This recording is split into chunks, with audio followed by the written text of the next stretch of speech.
Mga kwento ni Felmo.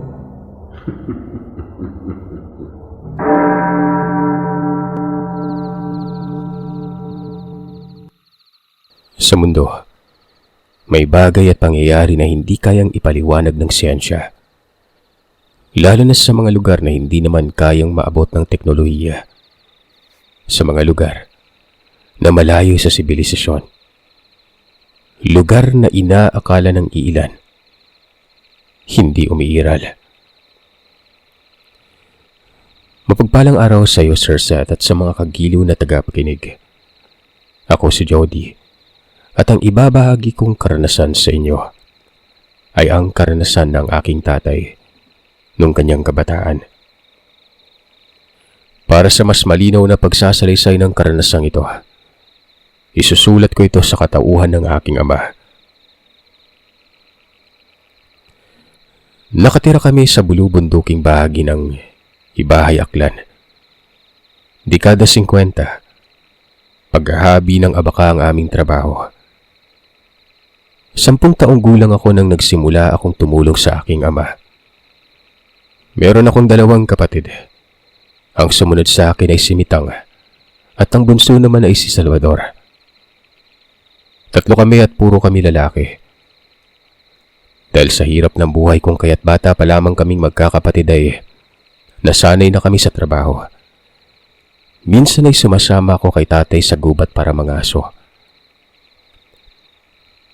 May lugar sa gubat noon na pinagbabawalan kami ni tatay na sumuong kapag hindi namin siya kasama. Ayon kay tatay, napakadelikado sa lugar na yon dahil marami umanong linta. Delikado ang uri ng ganitong parasito. Naninipsip ng dugo. Nakukuha naman ito kapag ginamitan ng sabon o hindi kaya nabuhusan ng suka o binubura ng abo. Pero hindi ganun ang uri ng linta na iniiwasan namin sa gubat na yon. Dahil sabi-sabi ng mga matatanda, lalong-lalo na ang aming lolo Mento at lola Niknik na magulang ng aking ama. Hindi dugo ang sinisipsip ng linta na nasa gubat na pinagbabawal nila, kundi mismong kaluluwa umano ng tao. Natakot kami sa babala ni Lolo Mento. Si Lolo Mento, Sir Seth, isang babaylan na may malalim na karunungan pagdating sa mga lihim na aral noong mga panahon na yon. Kaya niyang alamin sa pamamagitan ng pagtitig lamang kung totoo o hindi kaya'y nagpapanggap ang nilalang na nasa kanyang harapan. Tao man o hayop. Marami ang lumalapit at humihingi ng tulong kay Lolo Mento. Lalo na kapag pupunta mga ito sa gubat parang mga aso. Pumupunta sila sa bahay ni Lolo na katabi lamang ng bahay namin noon. Humihingi sila dito ng pahintulot bago pumasok sa malalim na bahagi ng kagubatan. Maliban sa mga usal, ay may mga pinapasuot din siya sa mga lumalapit sa kanya. Isa itong sinulid na kulay pula. Ang sinulid ang magsisilbing tanda na sila ay nakalapit na kay Lolo Mento. At ang sinulid na suot-suot nila, ang patunay na si Lolo Mento mismo ang nagbasbas sa kanila bago pumasok ng gubat na yon. Kung titingnan ng normal na tao ay ordinaryo lamang ang sinulid na pinapasuot niya sa mga ito. Pero lingid sa kaalaman ng karamihan, ito ay punong-puno ng usal at maging ng sabulag. At kapag suot ng tao ang sinulid na galing kay Lolo, hindi na sila nakikita, naririnig o kahit naaamoy ng kahit na anumang salot sa gubat. Isang araw, may grupo ng mga kalalakihan na lumapit kay Lolo. Hindi taga sa amin ang mga lalaki. Ni hindi nga ito kilala ni Lolo, maging ni tatay. Nanghihingi ang mga ito ng gabay dahil ayon sa kanila ay gusto nilang mga aso sa gubat. Dahil doon ay kinausap ni Lolo ang mga kalalakihan. Sinabihan niya mga ito ng, babasbasan ko lamang kayo sa isang kondisyon. Isang usa lang ang huhulihin ninyo. Kapag may baboy ramo, pinakamarami na ang dalawa ang pwede niyong hulihin. Kapag sa mga ibon, bawal din kayong manghuli ng higit pa sa 10. At bawal hulihin ang makukulay na mga ibon sa gubat na hindi naman nakakain. Halos lahat sa mga kalalakihan ay pumayag sa mga kondisyon ni Lolo. Maliban sa isa. Taliwas ang paniniwala ng taong ito sa mga bagay na pinaniniwalaan ng mga tao sa lugar. Ayon sa lalaki, sa relihiyon na kinabibilangan niya ay hindi siya naniniwala sa mga kababalagan, lalo na sa mga engkanto, mangkukulam at aswang. Kaya sigurado siyang walang mangyayaring masama sa kanya dahil puro ang kanyang paniniwala. Hindi din siya umano naniniwala sa mga santo at sa anting-anting na pinaniniwalaan ng mga Katoliko. Dahil sa sinabi na ito ng lalaki ay sinabihan siya ni Lolo. Walang kumukwestiyon sa paniniwala mo. Paniwalaan mo ang gusto mo. Pero isa lang ang sasabihin ko sa iyo. Sa harap ng lahat ng mga naririto na kapag may nangyari sa iyo sa loob ng gubat, huwag na huwag kayong lumapit at humingi ng tulong sa akin. Maliwanag! Tumango naman bilang pagsang-ayon ng kasama ng lalaki. Saglit namang nagbago ang ekspresyon ng mukha ng lalaki pero nanindigan pa rin ito sa kung ano ang kanyang pinaniniwalaan. Sinabihan na ni Lolo ang mga kalalakihan na maaari na silang umalis kung kaya't nagsikilos naman ang mga ito para simulan na ang kanilang paglalakad papunta sa kakahuyan. Ang bundok na tinahak nila ay ang pinakamahabang bundok sa buong isla ng Panay. Ang bundok na ito ay ang bundok na nagdurugtong mula sa Ibahay Aklan papuntang bundok ng Aninii sa Antique. Wala pang normal na tao ang nakasuong sa bundok na ito. Pinaniniwalaan namin na ang bundok na yon ay ang pugad ng mga tulanon. Ang tulanon ay uri ng aswang na naninirahan sa kagubatan. Hindi naman sila namiminsala sa mga mamamayan kung kaya't hindi na sila pinapakailaman pa sa kanilang teritoryo. Pero ayon kay Lolo Mento, wag na wag lang daw maiistorbo ito ng mga normal na tao. Dahil sa sinabi niyang yon, kaya naintindihan ko ang dahilan kung bakit kami pinagbabawalan ni Lolo na umalis nang hindi sila kasama. Mula sa tinitirahan namin ay kailangan nilang maglakad ng mahigit 20 minutos bago marating ang bukana ng bundok. Marami naman kaming nakatira sa lugar at lahat kami magkakakilala. Pareho din ang aming hanap buhay kung kaya't palagi kaming magkasama na pumupunta sa bundok noon. Nang araw na yon, napagkasundo naming manguha ng pulot-pukyutan. Kasama ko ang aking mga kaibigan na sina Apan, Alano at Imer. Kaming apat ang laging magkasama kapag may binabala kaming gawin. Kami din ang magkakababata at magkakaibigan. Pinayagan naman ako ng aking mga magulang. Pero pinaalalahanan ako ni nanay na magpaalam na muna kay Lolo. Kagad ko namang sinunod yon. Kasama ang aking mga kaibigan ay pinuntahan namin si Lolo sa kanyang tahanan. Kasalukuyan naman itong nasa likuran at abala silang dalawa ni Lola Niknik sa pagtatanim ng mga gulay. Ganun pa man ay nagpaalam ako sa kanya na hahanap kami ng pulot-pukyutan kasama ang aking mga kaibigan noon. Saglit namang inihinto ni Lolo ang kanyang pagtatanim para basbasan kami sa aming paglalakbay. Binilinan niya kami huwag sumuong sa pusod na gubat kagaya ng madalas niyang bilin sa amin. Sumang-ayon ako sa kanyang mga bilin. Kagaya ng mga ipinasuot niya sa kalalakihan ay pinasuot niya rin ang mga kaibigan ko ng kulay pulang sinulid noon. Pagkatapos na kaming basbasan, kagad naman kaming umalis bitbit ang aming sisidlan. Nakita ko pa si tatay sa labas ng bahay namin kung kaya't maging sa kanya man ay nagpaalam kaming apat. Pagdating namin sa bukana ng gubat ay nakarinig kami ng mga putok ng baril. Mahina na lamang yon. At sa pagtanto namin ay yun ay ang mga kalalakihang kaninang umaga na pumunta sa bahay at humingi ng basbas kay Lolo.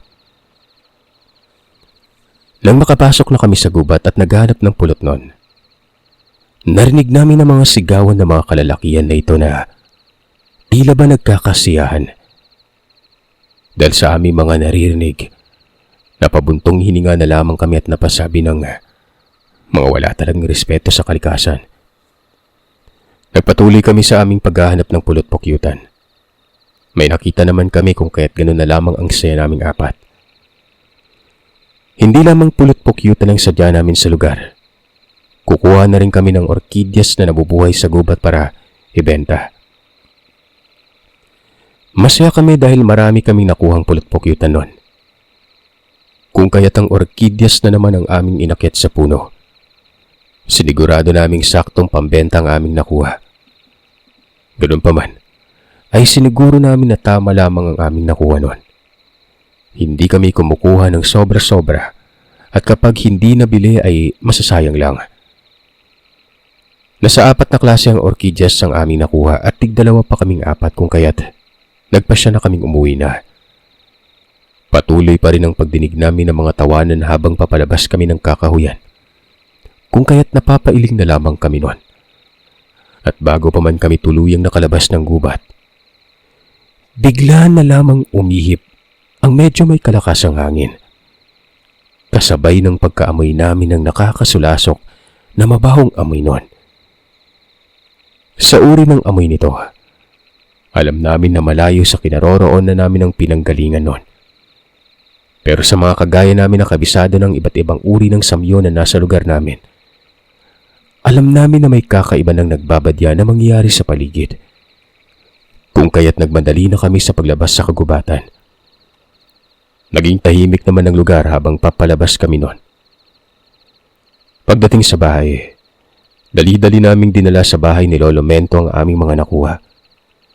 Napangiti naman ito, lalo na nang nakita niya ang pulot-pukyutan na aming nakuha nun. Marami-raming pulot din ito kapag piniga na namin at makuha ang lahat ng pulot na yon. Habang pinipiga naman namin ang mga bahay ng pukyutan, sinabi ko kay Lolo kung ano ang narinig namin sa loob ng gubat nun. Maging ang naamoy naming samyo bago kami nakalabas ng tuluyan sa gubat. Napabuntong hininga na lamang si Lolo sa sinumbong namin sa kanya. Sinabihan niya kami na wag naming gayahin ang ginawa ng mga kalalakihan na yon. Sumang-ayon naman kami at nagpatuloy na sa aming ginagawa. Pagkatapos naming pigain ang bahay ng pukyutan, ay isinalin na namin ito sa bote na dati nang nakahanda sa bahay para sa pulot.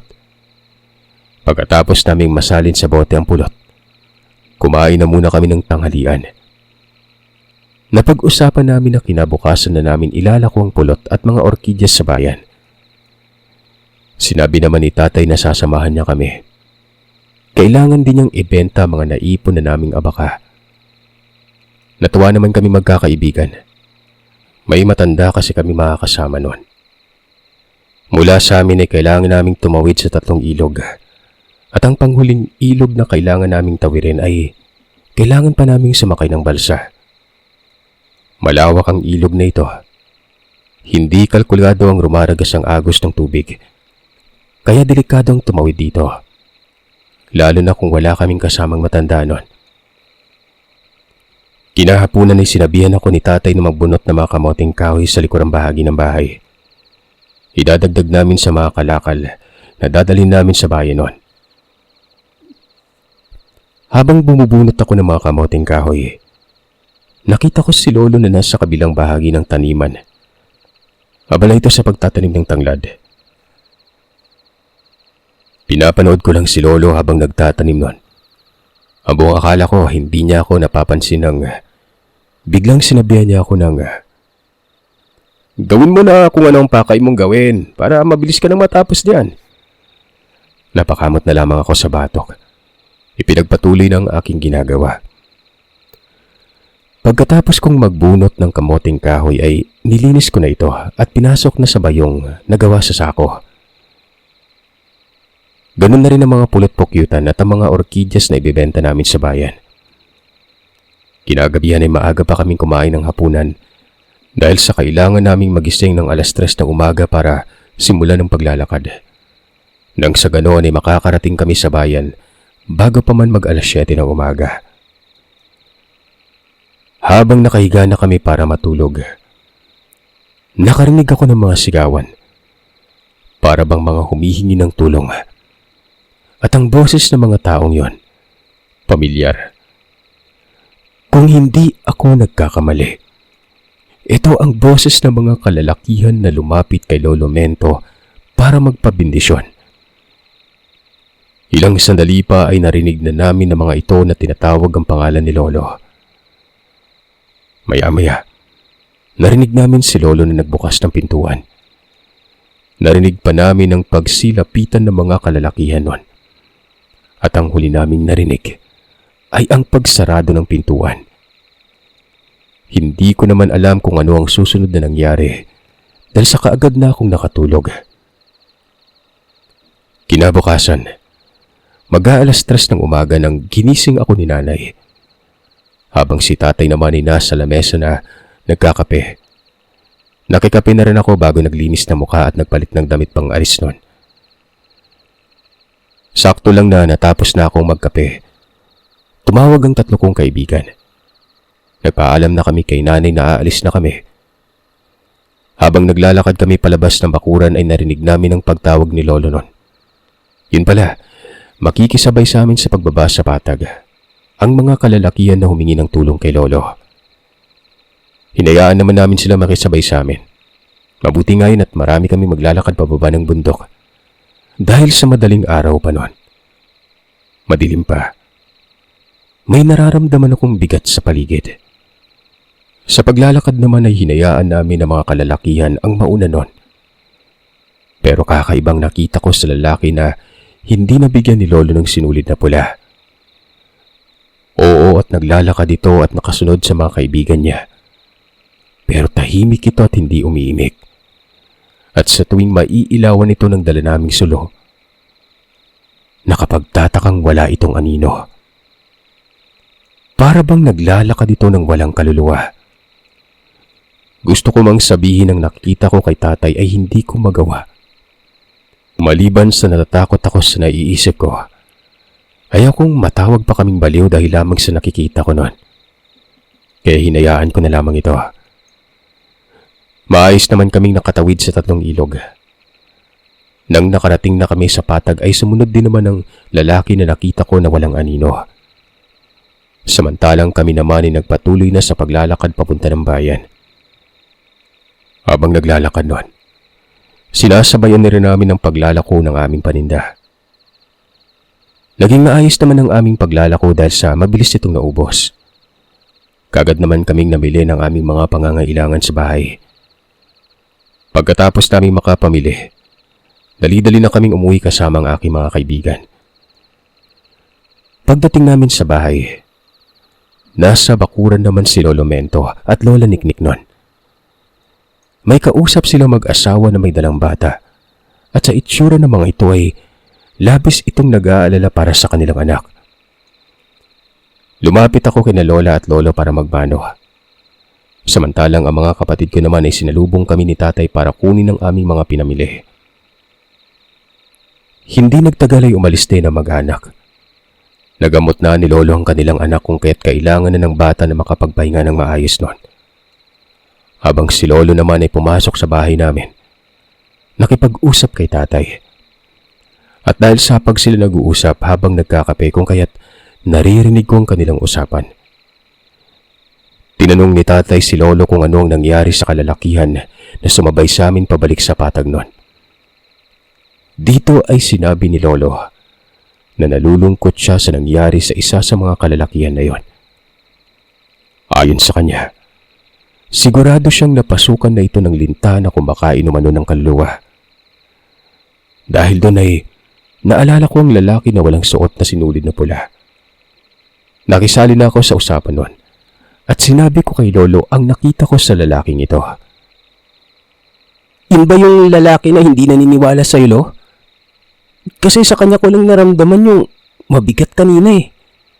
Pasimple kong inilawan, Lo. Walang anino. Si Lolo naman nila patingin sa akin na para bang namamangha nun. Animoy hindi ito makapaniwala na nakikita ko ang ganong aura ng lalaki. Oo, Apo. Siya ang sigurado ako na napasok ng linta ang katawan.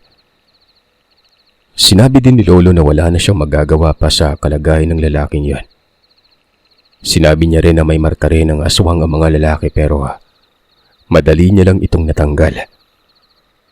Ang hindi niya lamang natanggal ay ang linta na nasa sistema na ng lalaki na hindi naniniwala sa mga babala at paalala niya. Sinabi pa ni Lolo na sigurado siyang mananatili sa tulalang wisyo ang lalaki hanggang sa kusa na lamang itong mawawala ng tuluyan sa paningin ng kanyang pamilya at mga kaibigan. At ang masaklap pa sa pagkaparte ng kanyang pagkawala ay ang katotohanan na walang makakaalala sa kanya, na para bang ni minsan ay hindi siya umiral sa mundo. Nang sabihin niyo ni Lolo ay nakaramdam ako ng awa sa lalaki. Kung ganun, mawawala na lamang ito na walang nakakaalala sa kanya. Tinanong ko pa si Lolo kung paano na ang katawang lupa ng lalaking yon. Pero ang sagot lamang ni Lolo ang muling nagpatayo sa aking balahibo. Hindi na totoong katawan ng lalaki ang bumalik. Isa na lamang itong pagbabalat kayo dahil ang totoong katawan niya nakuha na ng mga aswang. Muli akong nahintakutan sa sagot ni Lolo sa mga tanong ko sa kanya. Lubha akong natatakot kung sakaling totoo ang mga sinabi ni Lolo. Paano kung ang mga tao na pumasok sa gugubatan ay walang alam patungkol sa mga lihim na karunungan? Yung mga taong naliligaw lamang sa bundok, paano sila? Pero ang mga katanungan na yon ay hindi ko na naisatinig pa. Tinawag na ako ni Nanay. Inutusan na niya ako maglagay ng mga plato sa hapag at tawagin na si Lola para sabay na kaming kumain. Sinunod ko ang utos ni Nanay na maglagay na ng mga plato. Pero ang pagtawag kay Lola ay inutos ko na sa kapatid ko. Kagad na rin namang pumasok si Lola kasama ang dalawa kong kapatid. Habang kumakain at nag-uusap, nagsabi si Lolo na pupunta niyang kaibigan niya na nakatira sa Antique. Yun ay walang iba, kundi ang aking lolo at lola sa mother side. Kung kaya't nang narinig ko ang sinabi ni Lolo ay lumiwanag ang mga mata ko. Si Nanay naman ay biglang nakuha kaagad kung ano ang gusto kong ipahiwatig nun. Nagkataon na tinanong ako ni Lolo Mento kung gusto ko bang sumama. Kaagad naman akong sunod-sunod na tumango nun. Matagal-tagal ko na rin hindi nakikita ang aking abuelo. Mabuti na lamang at kaagad namang pumayag si tatay. Pero may sinabi si Lolo Mento na sa bundok kami dadaan papunta sa lugar nila Nanay. Natakot ako nun. Siya mismo ang may sabi na maraming linta sa lugar pero bakit ngayon ay doon niya gustong dumaan para pumunta sa kabilang probinsya? Pero ang tinanong lamang sa akin ni Lolo ay kung kaya ko bang maglakad ng nasa 4 hanggang 6 na oras nun. Kayang-kaya ko pong maglakad kahit buong araw pa, Lo. Pero baka may linta doon, Lo. Baka kainin yung kaluluwa ko. Walang gatol na wika ko kay Lolo Mento. Tumawa naman ito at sinabi sa akin na walang mangyaring masama sa akin. Basta't magkasama kaming dalawa. Apo, kahit normal na tao pa ang napadpad sa gubat at wala namang ginagawang masama, sigurado akong walang mangyari sa kanila. Yung mga lumalapastangan lamang ang sa kalikasan ay sigurado may kalalagyan talaga. Doon ay napagtanto ko na siguro ang mga nilalang sa gubat ang nagsisilbing bantay ng kalikasan. Maayos na nagtapos ang gabi ng araw na yon. Kinabukasan naman ay maaga pa akong ginising ni Nanay. Pinag-agahan na niya ako kaagad dahil maaga kaming aalis ni Lolo. Mananatili kami sa Antique ng 2 araw. Naganda na rin pala si Nanay ng mga makakain namin sa daan nun. Nilagang saging at nilagang kamoting kahoy. Tama lamang na nakahanda na ako sa paglabas ng bahay nang dumating si Lolo Mento. Ngumiti naman ito nang makita niya akong nakagayak na para umalis nun. Pumunta na lamang ako kay tatay para magpaalam. Pagkatapos ay nagsimula na kaming maglakad ni Lolo. Nung una ay natatakot pa akong dumaan sa bundok pero nang wala naman akong nararamdamang masama sa paligid, ay unti-unti na akong napanatag. Naging maayos ang paglalakbay namin ni Lolo Mento hanggang sa nakarating na kami sa pusod ng gubat noon. Sa tansya ko, nasa 2 oras na ang aming paglalakad bago namin narating ang pusod nito. Ganun na lang ang pagkamangha ko nang makita ko ang isang maliit na komunidad sa pusod ng gubat. May isang matanda na sa tingin ko ay kaedad ni Lolo Mento noon. Lumabas sa bakod na nakapaligid sa sitio. Nakita ko rin sa mga dahon ng puno sa kapaligiran ang mga malalaking linta na nakakapit. Kaibigang Mento, naparito ka. Abat tila may papausbong na isang malakas at magaling na babaylan kagaya mo ah. Pagbating wika ng matanda kay Lolo noon. Si Lolo naman ay nakangiti lamang habang papalapit sa matanda. Nakapagtataka na ang mga linta na kanina ay nakasabit lang sa mga dahon. Hindi man lang gumagalaw ang mga ito para kumapit sa amin ni Lolo. Nakakaamoy din ako ng hindi kaaya-aya sa lugar. Pero hindi ko na lamang ito ipinahalata. Nakikita ko naman si Lolo na maayos na nakikipag-usap sa matanda noon. Napag-usapan din nila ang tungkol sa mga kalalakihan na nangasa sa kagubatan nung nakarang araw. Sinabi ng matanda kay Lolo, ang kalapastangan ng lalaki sa lugar. Ayon sa kanya, nakamasid lamang siya habang pinapanood ang mga kabataan na nagkakasiyahan habang nangunguha ng mga punong kahoy. May panaka-naka pa itong pagpapaputok ng dala nilang armas. Binabaril itong bunga ng prutas na may kalayuan ng agwat na hindi nila kayang abutin. Hinayaan lamang sila ng matanda. Pero ang nagpabago sa lahat ay nang nakita nila ang lalaki na binalak nitong barilin ng unggoy na alaga ng kanyang anak na naroroon sa paligid ng mga oras na yon. Alam mo ang batas ng kalikasan, kaibigan. Alam mong hindi kami nangingialam sa mga tao kapag wala namang masamang ginagawa. At alam mo rin na tagagabay pa kami ng mga ito kapag nakikita naming may pagpapahalaga sila sa kalikasan. Naiintindihan kita, kaibigan. Hindi ako pumunta dito para questionin ka sa nangyari sa lalaki. Maging itong apo ko ay alam kung gaano sila kagulo nung nakaraang araw. Nandito din sila sa kagubatan at nanguha ng pulot-pukiwan. Sinabi niya sa akin kung ano ang ingay na ginawa ng mga kalalakihan. At ang nangyari dun sa lalaki na hindi naniniwala sa mga babalako sa kanila. Pinalapit din ako ni Lolo sa kanya. Pinakilala sa kaibigan niya. Dito ko nalaman na Monak ang pangalan ng matandang ito. Nang ipinakilala na ako ni Lolo sa mga kaibigan niya, saka pa lamang lumabas ang iba pang mga tao na naninirahan sa maliit na komunidad na yon.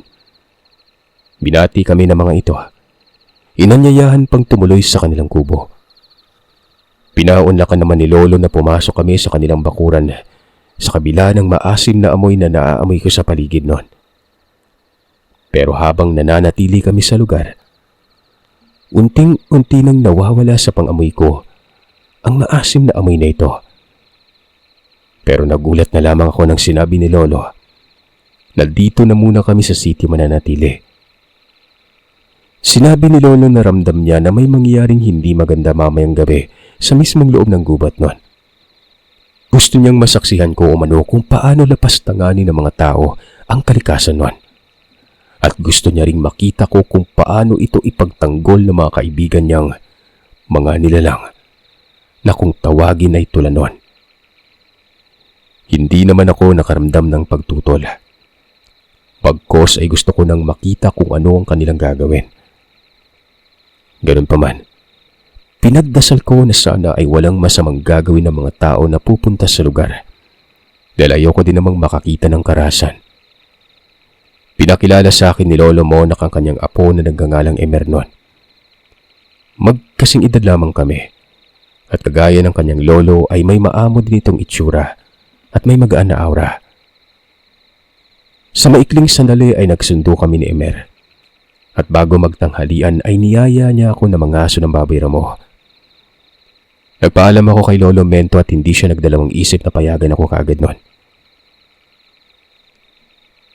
Hindi naman kalayuan ang nilakad namin para mag-abang ng dadaan na baboy ramo.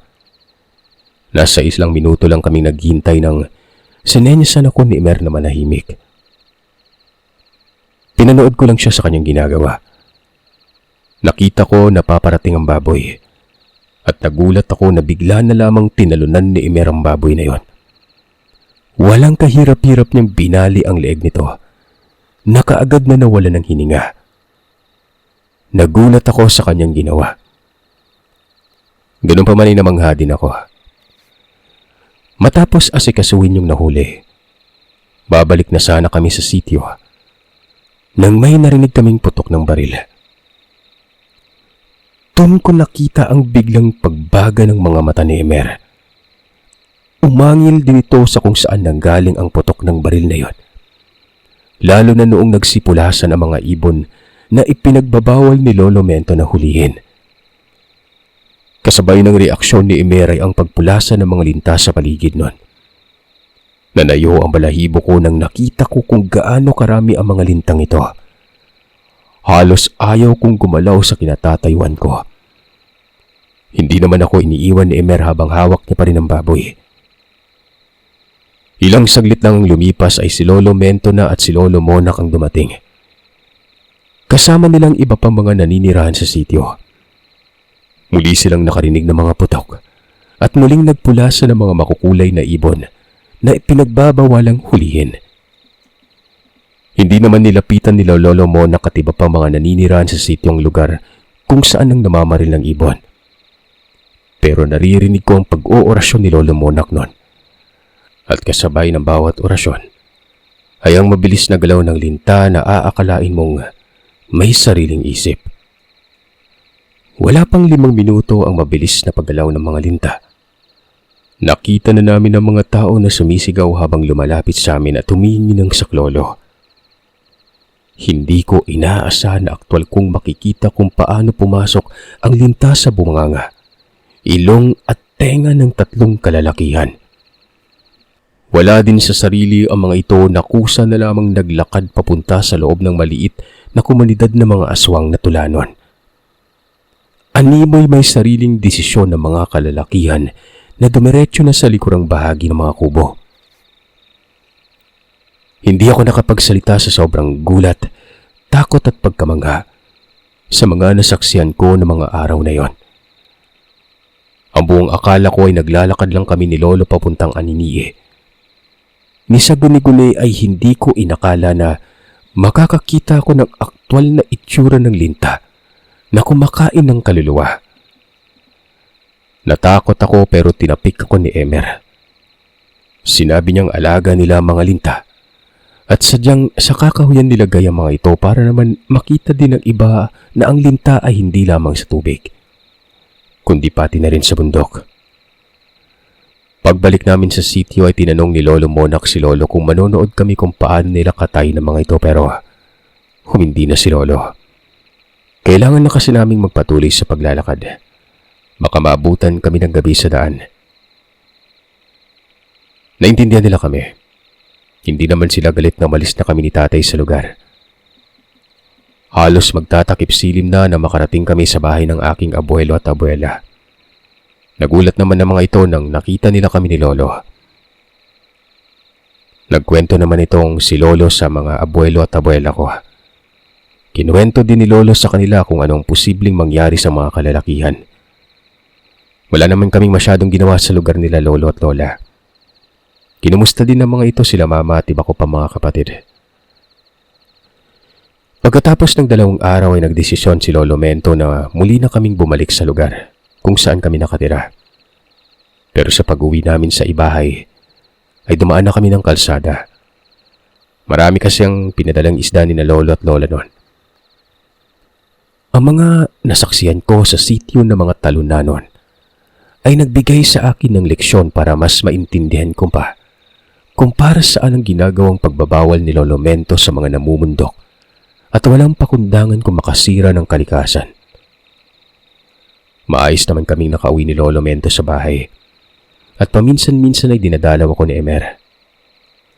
Maging ako man paminsan-minsan ay dinadalaw ko din siya sa kanilang sityo sa pusod ng gubat. hanggang sa naging matalik na kami magkaibigan ni Emer. Ang tatlong kalalakihan naman na kusang pumasok sa kanilang bakuran noon. Hindi na namin nakita kailanman. Ganun pa man ay walang pamilya na naghahanap sa mga ito. Kaya talagang naniniwala ako na kung ano man ang ginawa ng tao na pinsala sa kalikasan, sadyang babalik ng kusa ito sa kahit na anong paraan.